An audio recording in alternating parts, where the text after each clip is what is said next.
মুখে কূটনৈতিক সমাধানের কথা বললেও ইরান ঘিরে ভেতরে ভেতরে আরও বড় অভিযানের প্রস্তুতি নিচ্ছে যুক্তরাষ্ট্র।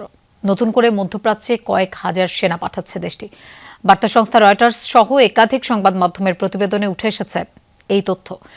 সংবাদ মাধ্যমগুলো বলছে যুক্তরাষ্ট্রের বিশেষ ফোর্স ৮২তম এয়ারবোর্ন ডিভিশনের ৩টি ব্যাটালিয়ন থেকে প্রায় ৩,০০০ সেনাকে মধ্যপ্রাচ্য মোতায়েনের পরিকল্পনা করেছে ওয়াশিংটন। স্থল অভিযানে পারদর্শী ২৫০০ মেরিন সেনাও রয়েছে মধ্যপ্রাচ্যের পথে।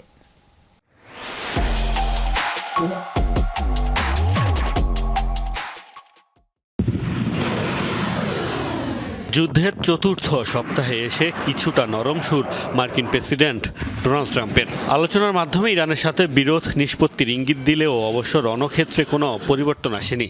এখনও ইরান জুড়ে লাগাতার জোরালো হামলা চালিয়ে যাচ্ছে মার্কিন বাহিনী।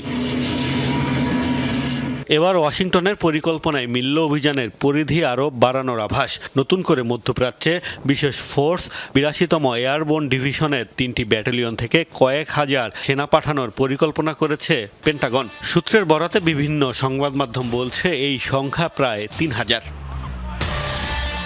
৮২তম এয়ারবোর্ন ডিভিশনের কুইক রিঅ্যাকশন ফোর্স নামে বিশেষ এক বাহিনী রয়েছে, যাদের মাত্র ১৮ ঘন্টার মধ্যে বিশ্বের যে কোনো প্রান্তে মোতায়েন করা সম্ভব। তাদের কবে নাগাদ মধ্যপ্রাচ্যে পাঠানো হবে সেটি জানায়নি মার্কিন সূত্র। কোন দেশে হবে অবস্থান সে বিষয়েও কোনো তথ্য দেয়া হয়নি।